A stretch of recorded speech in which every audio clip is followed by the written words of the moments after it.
Oh là, ça fait grave longtemps. Et c'est la première fois d'ailleurs que je fais un face cam directement où je parle à cœur ouvert. Et si je fais ça, c'est parce que ça fait 2 ans que je vis cette situation où je n'ai pas de travail et c'est pas du tout voulu. Non, en vérité, je m'étais laissé 1 an pour expérimenter absolument tout ce que je voulais.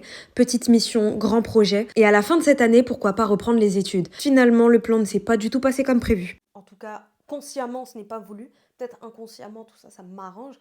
Mais consciemment, c'est pas ce que j'avais prévu. Et durant ces 2 ans, justement, j'ai l'impression que je ne suis pas la seule dans cette situation. Et je dis pas qu'il n'y a pas de travail, hein. J'aurais très bien pu faire animatrice, comme je l'ai déjà fait, surveillante, travailler en tant que vendeuse et tout. Mais c'est pas ça dont je parle.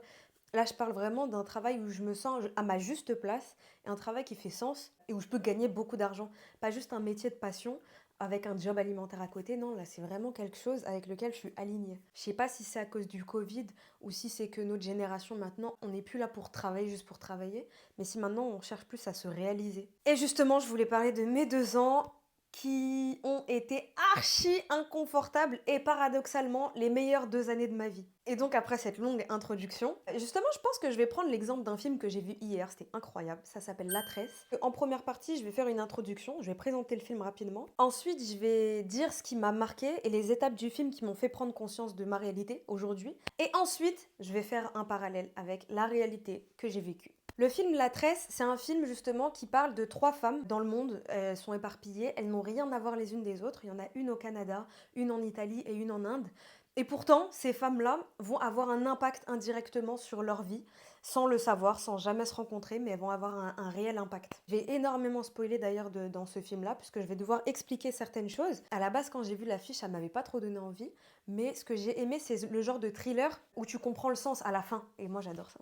Donc voilà, ces 3 femmes, elles ont 3 vies différentes. Celle qui vit en Inde, c'est une paria, c'est une intouchable. Je sais même pas si encore ces castes existent aujourd'hui. Enfin, si ça existe encore aujourd'hui, c'est super chaud. Donc on voit un peu son quotidien en tant qu'intouchable, paria. Je crois qu'elle a fait la prière de ce que je vis, je veux pas que ma fille le vive et je veux un autre avenir pour ma fille. Elle l'a pas dit directement, mais toutes ses actions montrent que c'est une prière. La deuxième femme qui vit en Italie, elle travaille avec son père pour la confection de perruques. C'est un métier cool, artisanal, tout ça. Tu vois que normalement là, il y a pas de problème. Comparé à l'autre déjà, il y a pas de problème. Encore une fois, ce n'est pas dit, mais je devine que sa prière peut-être aurait été je veux continuer à travailler dans l'usine de mon père, je veux garder ce patrimoine-là, tout en étant moi-même, tout en étant authentique, honorer mes traditions, honorer mon héritage, mais garder mon authenticité.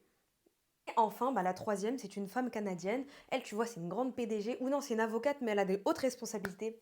Voiture, Mercedes, maison, enfant, elle est carrée. Mais dans ses actions, c'est, je pense, là je suis trop dans le speed, j'aimerais passer plus de temps avec mes enfants ou j'aimerais passer plus de temps avec mes proches. J'aimerais juste ralentir. Pour moi, c'est les situations de base initiales et c'est ces demandes-là qui vont créer de nouvelles réalités. Si je fais un parallèle avec ce que j'ai vécu avant les 2 ans, en effet, c'est vrai, j'ai prié, j'ai souhaité, je souhaite être à ma juste place et je souhaite être payée pour qui je suis.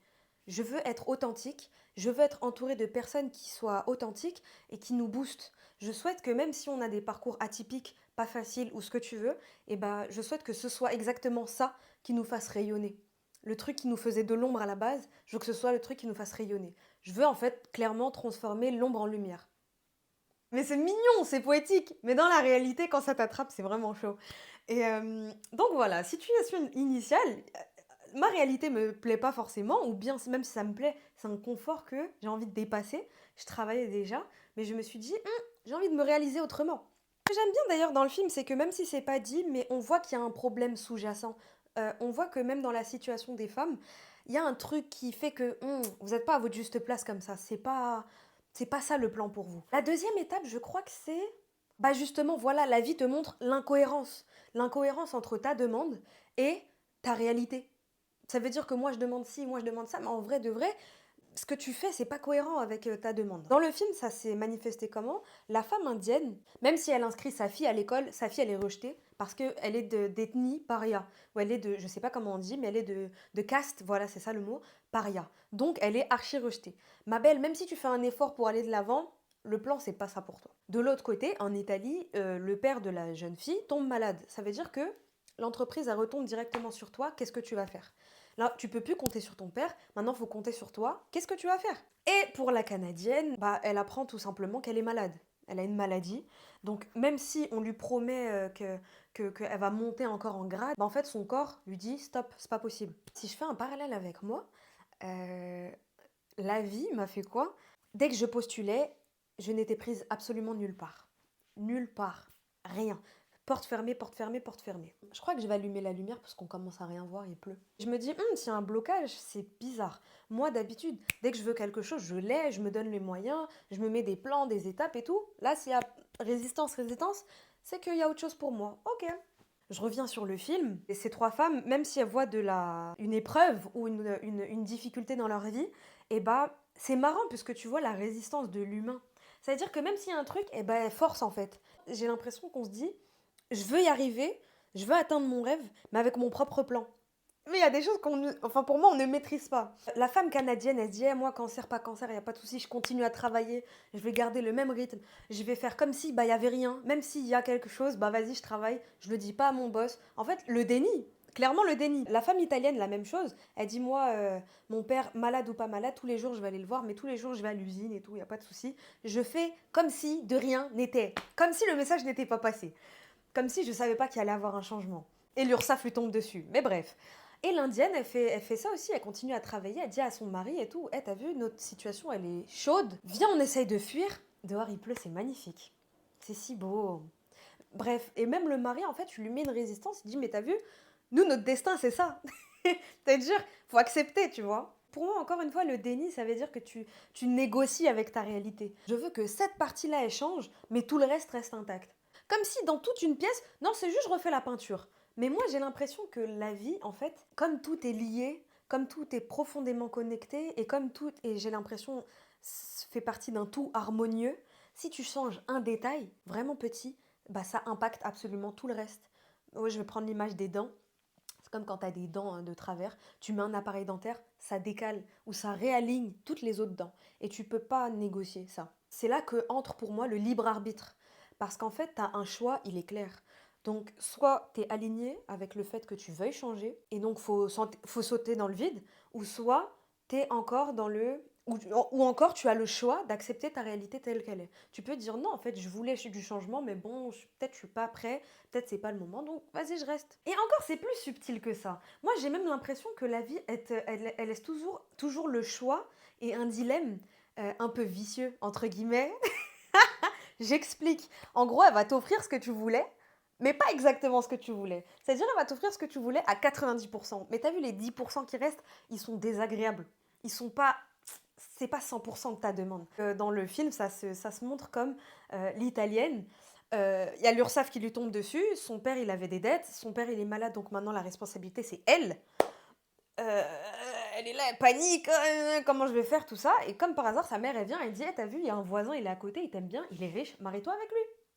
Tu vois ce que je veux dire? En gros, ça te permet de garder le magasin, mais juste tu te maries avec quelqu'un qui ne t'est pas destiné. Et donc, implicitement, tu gardes une partie de ta prière. Pour la fille, ça veut dire je garde mes origines, mon héritage, mes traditions, mais je renonce à mon authenticité. Parce que le choix de cet homme-là, bah, c'est pas mon choix de base. C'est pas moi.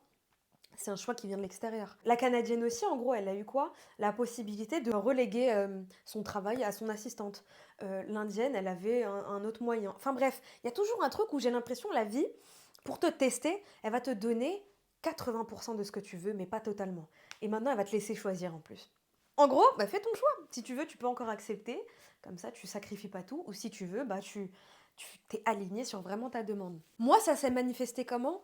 Bah, je me suis dit, bah, je suis vraiment curieuse, ça fait partie de moi, c'est mon authenticité, et bah, j'ai qu'à faire une alternance en journalisme. C'est-à-dire, là, déjà, je négocie. Comme par hasard, là, je trouve une école et tout qui me prend, tac, tac, parfait.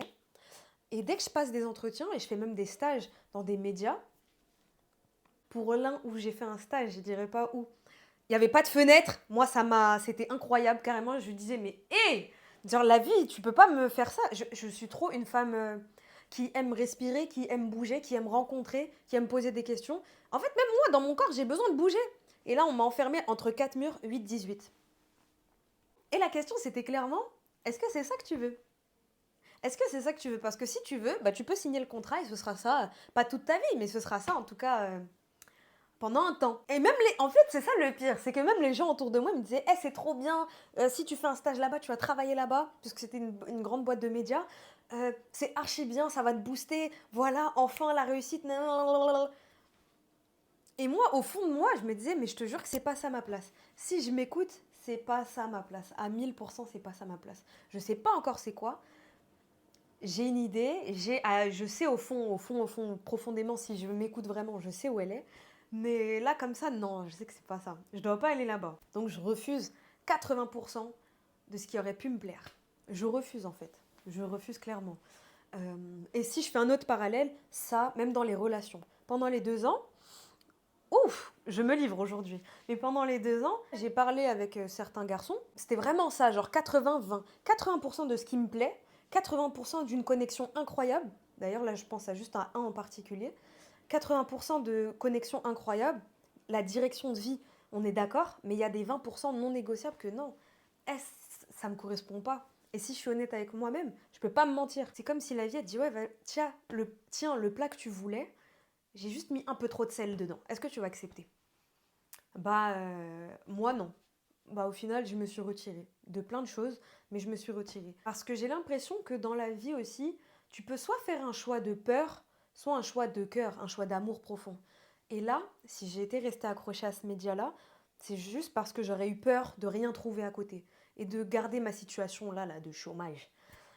Donc ça, c'est un choix de peur. Mais si je fais un choix de cœur, mon quotidien, il peut être wild. Ça veut dire je ne sais pas à quoi m'attendre, mais c'est plus juste et c'est plus aligné avec ce que je veux vraiment que juste me dire, vas-y, au moins, ça y est, là, j'ai trouvé un truc un petit peu sécurisé, mais c'est pas ma place. Et en vrai, il n'y aura aucune mauvaise décision, parce que même si tu fais un choix de peur, bah, ça va t'apprendre des trucs, et peut-être tôt ou tard, tu vas trouver un autre moyen de te retrouver toi-même, justement, de retrouver ton chemin. Mais bref, il n'y a pas de mauvaise décision. Quatrième étape, bah, les femmes, elles assument leurs souhaits et elles vont jusqu'au bout. Donc la femme indienne, elle prend ses petites économies. Un matin comme ça, 6 heures du matin, elle ramène sa fille. Elle dit pas à son mari et elle s'en va. Elle fuit, en fait. Elle fuit la réalité qu'elle vit. La femme italienne, bah, son père est décédé. Spoiler, sorry. Son père est décédé. Et c'est ça, en fait, ça m'a vraiment fait un déclic. Dès qu'il y a quelque chose qui disparaît dans ta vie, j'ai l'impression qu'il y a une nouvelle chose qui apparaît. Parce que dès que son père il était décédé, bah c'est là où elle fait la rencontre d'un homme. Je dis pas que les hommes c'est des sauveurs, c'est pas ça, mais je dis juste que elle a fait la bonne rencontre au bon moment. Et je vais grave parler de cette étape-là, de une fois que tu as abandonné quelque chose, qu'est-ce que la vie elle vient t'apporter après. Parce que ça c'est un truc, c'est là où j'ai été le plus surprise. Quand j'ai accepté d'abandonner certaines opportunités, quand j'ai accepté de me débarrasser ou de laisser passer des choses qui ne me conviennent plus, c'est un truc de fou, je vous jure que c'est vrai, la vie, elle m'a apporté exactement ce dont j'avais besoin, mais j'aurais pas imaginé. Ouais, c'est un cadeau. Tu sais, c'est comme si à ton anniversaire, on t'offre des chaussettes, tu vas faire... Tu sais, tu comprends pas sur le coup, mais en fait, c'est plus tard, en hiver, quand, imaginons, ton chauffage, il marche pas, tu vas te dire, ah ouais, en fait, les chaussettes. Ah ouais, en fait. Ça prend sens. Bah là, la vie, ça m'a fait la même chose. On m'a donné le contact d'une thérapeute. J'ai pas besoin d'une psychologue qui va me dire, tu ressens ça, tu penses ça. J'ai pas besoin de mettre des mots. Là, c'était vraiment une mémoire corporelle que je devais libérer. Ça se passait dans le corps. Pour ceux que ça intéresse, l'épigénétique, tout ça, tout ça. Donc, j'ai rencontré une kinésiothérapeute. Et c'est un truc de ouf, puisque je les voyais sur les réseaux, c'est les gens qui font parler ton corps grâce à des micro-contractions musculaires. Bref. En fait, mon corps, il avait gardé beaucoup de mémoire qu'il fallait libérer, tout simplement. Je sais pas si ça va être clair pour vous. Ou même, imaginons, je suis stressée, bah, je vais me tenir les épaules comme ça. C'est ton corps, en fait. Que tu travailles ou pas, tu peux dire j'ai conscience que je suis stressée, tes épaules, elles sont comme ça. Jusqu'au moment où tu te détends. C'est un exemple. Ou je sais pas, par exemple, il y a des personnes, c'est pas mon cas, mais des personnes qui ont beaucoup d'infections urinaires ou beaucoup de problèmes digestifs. Ou bref, en fait, tu somatises. Ton corps, il dit quelque chose et il faut un canal pour essayer de décoder ce que ton corps dit. Et c'est cette dame-là que j'ai trouvée. Incroyable. Incroyable. Vraiment une dinguerie. Donc voilà, je disais que au moment où la vie te met une difficulté ou une épreuve, et c'est ce qui est montré dans le film, elle te retire quelque chose, mais elle te donne autre chose à la place. Ça n'empêche pas que tu es responsable de ton chemin de vie, ça n'empêche pas que tu vas devoir affronter certaines choses et bosser, mais disons que c'est comme si la vie a dit t'inquiète, je suis à côté, ça va aller. Genre t'inquiète pas. C'est juste ça, du soutien en fait. J'aurais aimé que ça se termine là, mais malheureusement, c'est là où vient le plus compliqué. En fait, c'est peut-être comme un entraînement. On t'a donné une épée, on t'a donné un bouclier, maintenant c'est l'heure du combat. Une fois que les femmes prennent la décision de s'écouter et de faire exactement ce qu'elles avaient souhaité, une fois que tu t'es choisi en premier, c'est comme s'il y a une porte derrière toi qui se ferme, tu ne peux pas faire machine en arrière. Genre tu ne peux plus négocier. Et il y a un homme récemment qui m'avait dit ça en interview, parce que j'ai travaillé avec le Philharmonie de Paris et des musiciens. Et un des musiciens qui faisait du goka, je pense à justement Laurent Sucab, il m'a dit cette phrase-là qui m'a marquée. Une fois que tu sais, tu ne peux plus faire semblant. Une fois que tu sais, c'est ton devoir, c'est ta responsabilité de faire avec ce savoir-là en fait. Tu ne peux plus faire l'ignorant, tu ne peux plus faire comme si tu ne savais pas. La femme en Inde, elle a pris le train à 6 heures du matin, terminé. En fait, elle ne peut plus revenir dans son village parce qu'elle avait pris toutes les économies. En gros, bref, elle a fait un truc de fou, elle a pris tout l'argent. Si tu reviens au village, tu vas te faire exécuter. Si c'est pas... T'es morte. Autant que sa petite fille, elle pourra pas retourner à l'école. En fait, tu ne peux pas faire machine arrière. La femme d'Italie, bah son père il est décédé en fait, et tu peux pas réincarner les morts. Tu ne peux. En fait, là, faut accepter que là maintenant, c'est toi qui vas payer les dettes. C'est comme ça. Genre c'est non négociable. Elle aurait pu donc choisir de se marier avec le gars fortuné et voilà régler les dettes, mais elle a fait le choix de non. Moi, je veux garder l'entreprise de mon père et je veux être authentique. C'est deux non négociables. Elle a fait ce choix-là terminé. Et une fois que tu as acté cette décision-là, pour moi, j'ai l'impression que c'est là où tu es dans le trou noir. Ouais, le trou noir. Le trou. Parce qu'il y a une porte qui s'est fermée derrière, mais tu ne sais pas ce qu'il y a devant toi. Pour moi, c'est comme ça que je l'ai interprété. Devant moi, c'est le brouillard. Je ne connais pas ce chemin. J'ai l'impression d'être seule sur ce chemin-là. Même si j'ai du soutien, patati patata, thérapeute ou pas thérapeute, ce que tu veux, c'est exactement ça ce que je disais tout à l'heure. Quand c'est l'heure de bosser, c'est toi et toi seul. Et pour moi, le trou noir, même s'il est archi désagréable, bah c'est là où j'ai vraiment... Et même dans le film, c'est ce qui était montré. C'est à ce moment-là où ton âme, elle s'exprime. C'est là où j'ai vu, en fait, bah moi, toutes mes incohérences. Ok, Yasmine, t'as fait la prière de je veux être payée pour être authentique et pour être moi-même et créer du lien avec les autres et bref, kiffer. Ok, tu veux être authentique. C'est quoi ton rapport au corps? Comment est-ce que tu vois? Comment est-ce que tu te vois? Est-ce que tu te critiques? C'est quoi ton rapport à te faire payer? Recevoir de l'argent pour qui tu es. Quand tu es là, il y a une plus-value qui vient. Il y a de la lumière, il y a quelque chose. Et quand tu n'es pas là, bah, ce truc-là, il s'en va. Est-ce que tu acceptes de reconnaître ta valeur, en fait, clairement? Et en dehors de ma personnalité, en dehors de qui je suis, j'ai aussi appris à reconnaître mes besoins. De quoi tu as besoin réellement? Tu dis que tu veux être authentique. Mais est-ce que tu es authentique dans ce cadre, ce cadre, ce cadre? J'ai compris que j'avais besoin, grâce à une amie artiste d'ailleurs, que j'avais besoin de créer. J'ai besoin de créer.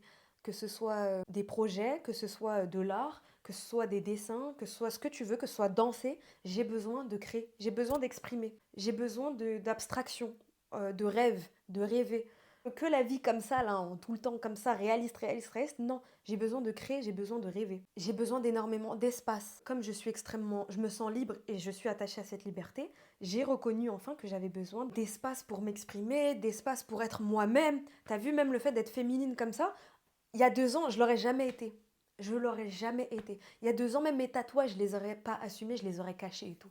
Alors que non, là, c'est j'ai besoin d'espace, je prends l'espace, j'ai besoin d'être toute seule. Ça veut dire j'ai besoin d'espace. Je ne sais pas comment l'expliquer ça. Plus que tout, ça je l'avais pas mentalisé, mais maintenant je l'ai compris, j'ai besoin d'utiliser mon corps. J'ai absolument besoin d'utiliser mon corps. J'ai besoin de bouger, j'ai besoin de voir des choses.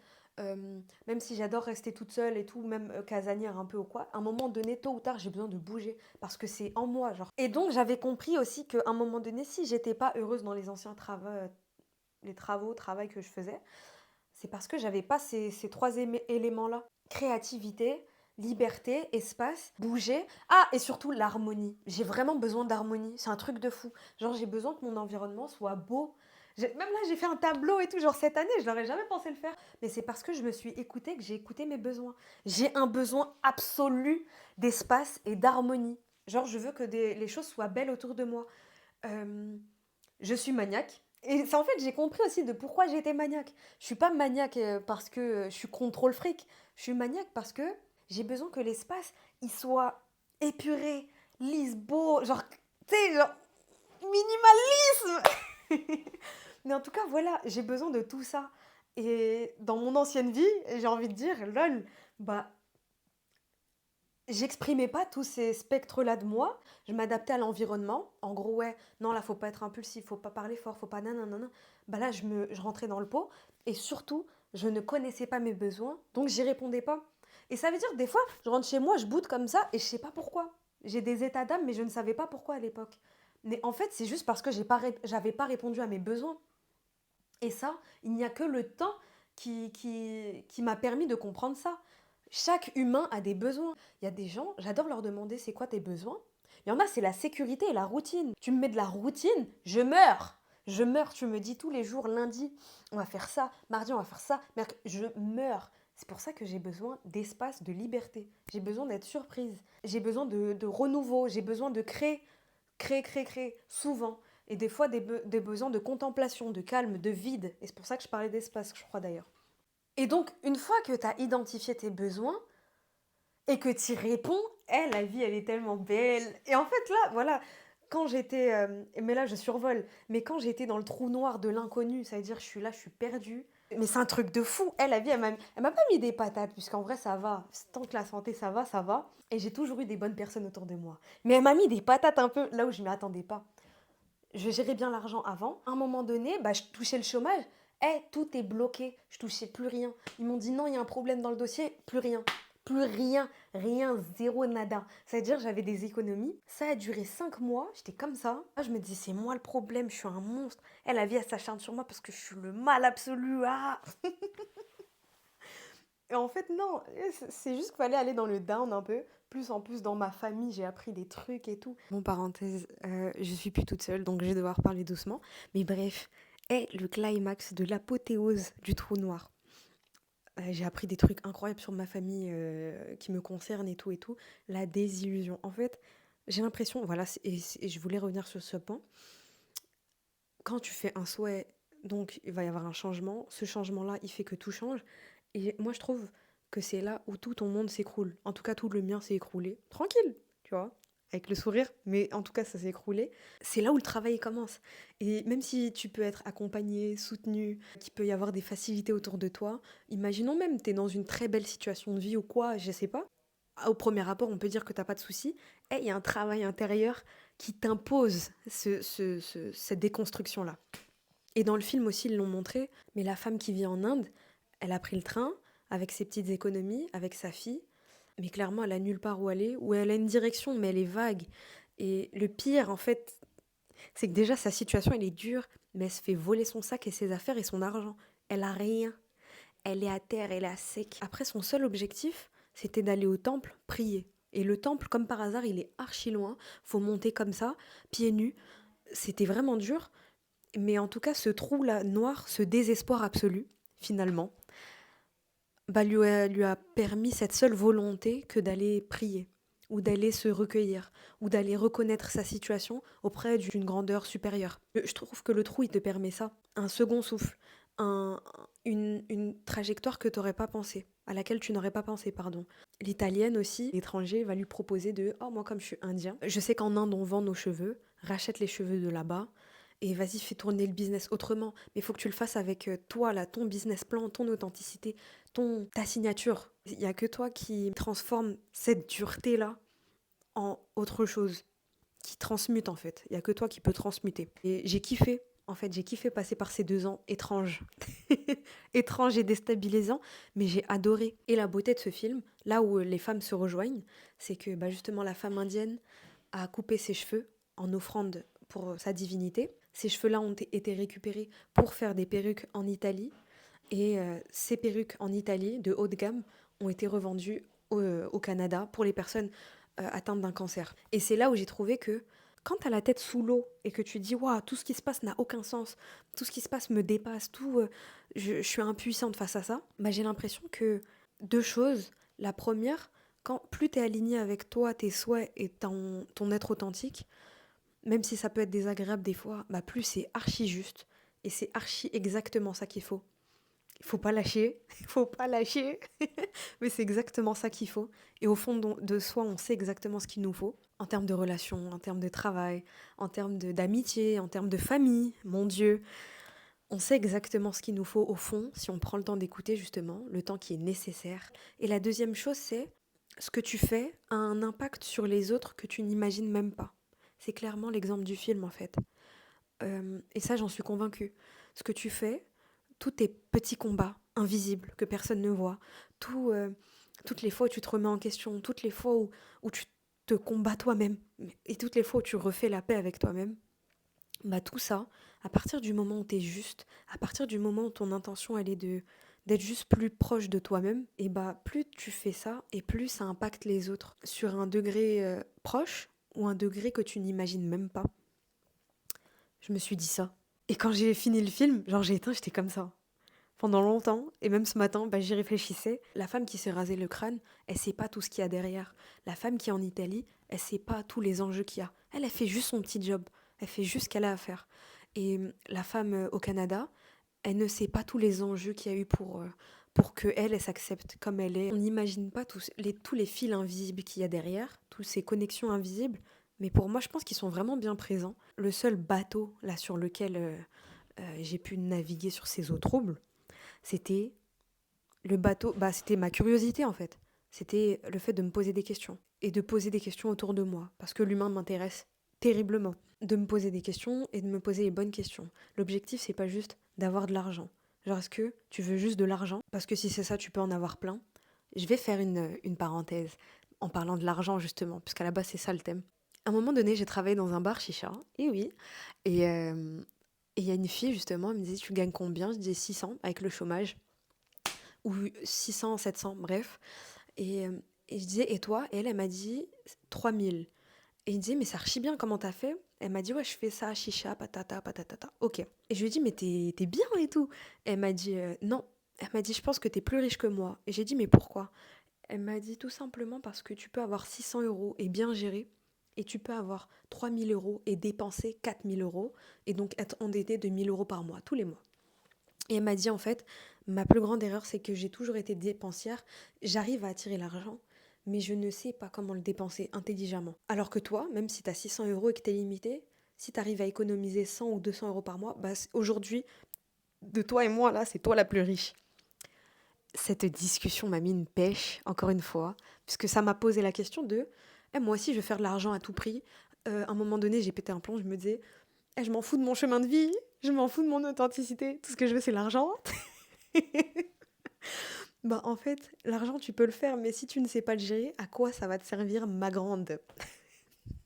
À quoi ça va te servir? Pose-toi les bonnes questions. J'ai dit, je veux faire de l'argent, c'est vrai, mais pour ça, je veux être toujours moi-même, toujours être authentique, toujours kiffer. Genre, je veux kiffer. Je veux même pas me rendre compte que je fais de l'argent. Je veux juste tellement kiffer et tellement être moi-même et tellement m'amuser. Comme quand je suis animatrice là, je m'amuse que c'est ce rayonnement-là qui fait que je suis payée. Et c'est pas l'inverse, c'est pas moi là qui cours derrière l'argent. Donc bref, je ferme la parenthèse, mais c'était sur se poser les bonnes questions. Voilà, c'est ça. Comme ça, je peux conclure. Voilà, c'est tout pour moi. Je vais continuer les interviews. S'il y a quelques personnes qui en sont encore à là dans la vidéo, mettez un commentaire s'il vous plaît. Juste comme ça, j'essaye de me rendre compte un peu ou ce que vous voulez exactement dans votre vie, que ce soit petit ou grand. Mais dites-le moi en commentaire. Comme ça, même, moi, je vais voir aussi ce que le monde veut en fait. Ça m'intéresse. Et je vais continuer les interviews. Il y en a une prochainement qui va arriver. Incroyable. Et ce que j'ai pas dit aussi, c'est que j'ai fait la rencontre de personnes incroyables, vraiment incroyables. Et malheureusement aussi, je me suis séparée de beaucoup de personnes, mais c'est ok, c'est ok. Mais les personnes que j'ai rencontrées sont tellement inspirantes et ressemblent tellement à la vision de la vie que je veux, que c'est archi encourageant. Donc je me dis c'est un bon signe. Voilà, voilà. J'espère que j'ai pas été trop longue et merci de m'avoir écoutée et à bientôt sur Comme à la maison.